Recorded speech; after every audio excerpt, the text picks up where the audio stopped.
Yeah, we pay at least $5 million a year to the state of Massachusetts as it is now. We pay about $400,000 a year to the town of Raynham that needs the money desperately.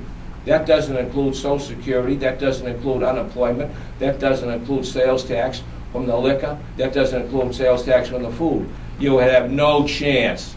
They know that. That's only a bluff as far as the thing is concerned. I'm here today to speak for the people that work at the dock. They need their jobs. What is the regulation size cage? I know ours is more than what the crates at Raynham are actually larger than the regulation.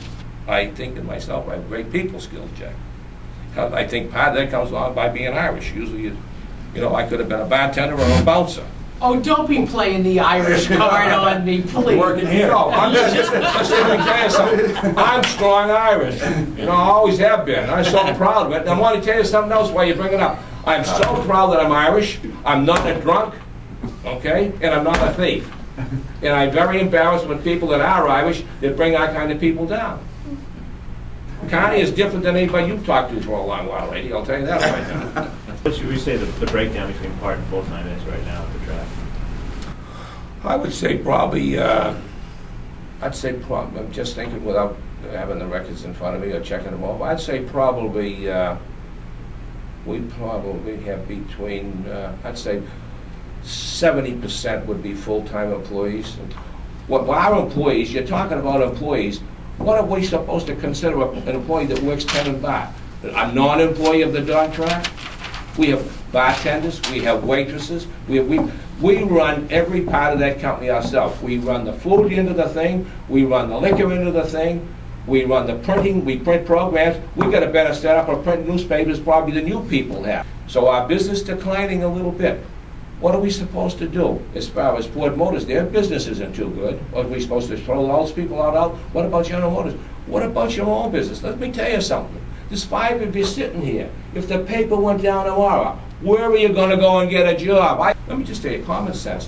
Why would you want to leave a dog in a cage that can't turn around and stand up? And if you want that dog to well run tonight or tomorrow afternoon, and depend on winning a race, if he's all cramped up, he or she, and under those conditions. They say the dogs that were tied up 20 hours a day or in a cage 20 hours a day. Just take football. You mean to tell me you could run from one end of the stadium to the other if you weren't in pretty good shape? You think the dogs can run 5/16 of a mile if they're fat and lazy? Those dogs have worked all the time.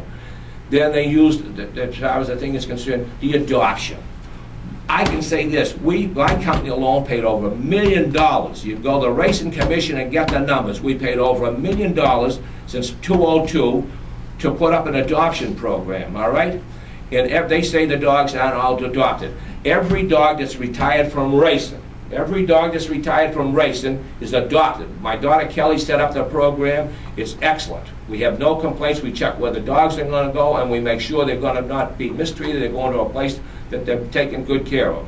So as far as the thing is concerned, that kills that issue.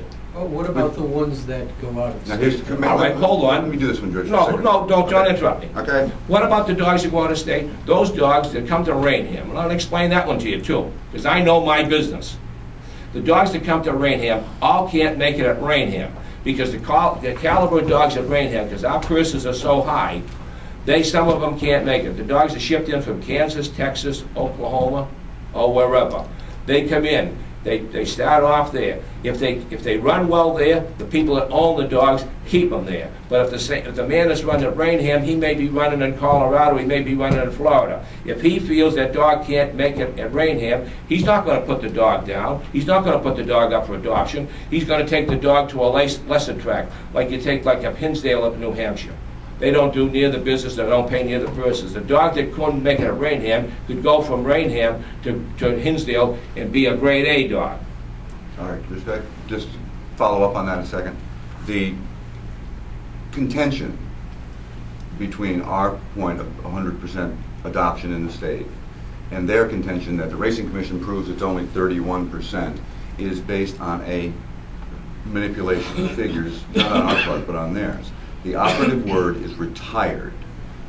31% that the Racing Commission points out are out of the entire population of dogs. So 31% are adopted out of the entire population. The rest of them are still running. If you ever have if a Greyhound has ever raced in Massachusetts, it is eligible to come back and go through the adoption program here. And I'd like to put one more thing on the table, and that is the Committee to Protect Dogs continually says, or continually implies, that if we shut down Greyhound Racing in Massachusetts, that in fact the dogs are all going to be adopted and sent to happy homes. To George's point, that is absolutely incorrect. The fact is that Raynham is a top drawer track as far as the caliber of greyhounds that run. There is no doubt that 95% of those greyhounds, if in fact Greyhound Racing is shut down here, will be moved to other states. I mean, I have worked for gaming institutions and companies around the country, and I've run into Kerry Teal in a number of places who was arguing not about greyhounds, but about gambling. So if you shut down the gaming interest here, and all these dogs go someplace else to less strict environments for their protection, are you really interested in the dogs, or are you simply trying to shut down a track? I think that's a legitimate question. This is a CNN story with Christine Dorchak, all right, protesting in front of the New England Aquarium because they served fish on the menu. And if you'll notice the signs, it talks about violence and bloodiness of fishing.